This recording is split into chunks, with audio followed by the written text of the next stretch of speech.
Hello and welcome to this episode of the Industrial Engineering Notebook. Today we will be talking about random variables. So pretty much all of probability centers around a random variable, so this is kind of important to know. You may be wondering how this is different than regular variables like little x that we learned in algebra class, and then you get to a probability class and we're talking about capital X, we're talking about big X here, and you're not really sure how they're different. At first I thought it's random, that's what makes it different. You don't know what value it is, but that was also true in algebra. Little x, I didn't know what value that was. So what actually makes a random variable different? And the trick is that random variables are functions. Random variables are functions, and you know that because I wrote it right there with my nice handwriting. Okay, let's see. Let's draw a field. All right, we got a nice field going on here, nice and green pastures in this field. And look at that. Okay, so we got a little field here.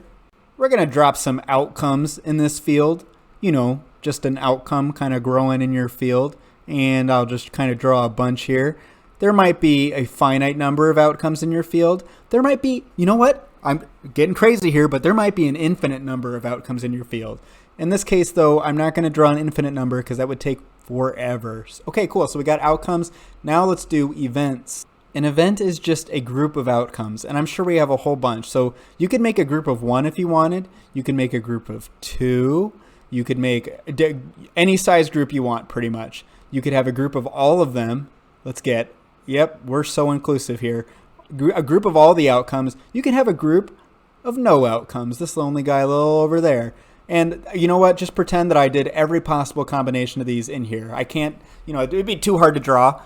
Don't set your standards too high for these videos. Okay, so you have your events and you have your outcomes. And those are events because I drew that kidney bean looking thing over there. So we have outcomes and events.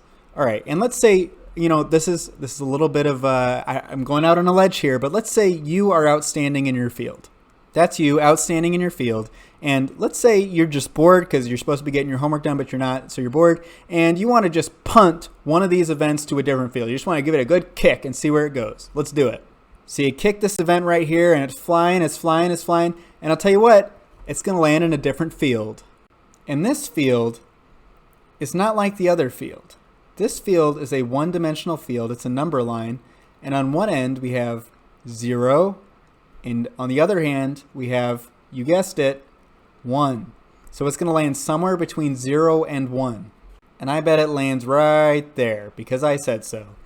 Okay, so now we're seeing how x is a function. The random variable x, as an input, takes an event, and as an output, spits out a probability. So let me write that down. Now, where x decides to map that event on this number line depends on the random variable's distribution. And distributions are going to be a video of their own, and there are all kinds of common distributions that pop up all the time and that are important to know.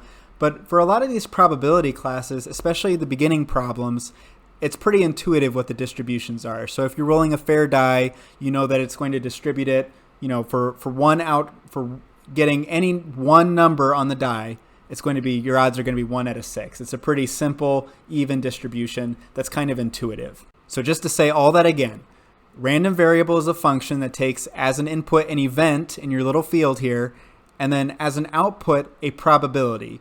And the random variable decides where on this number line to put it based on that random variable's distribution. X can't do it alone. It's got to consult its distribution, and then it'll map your event. Let's do a practical example.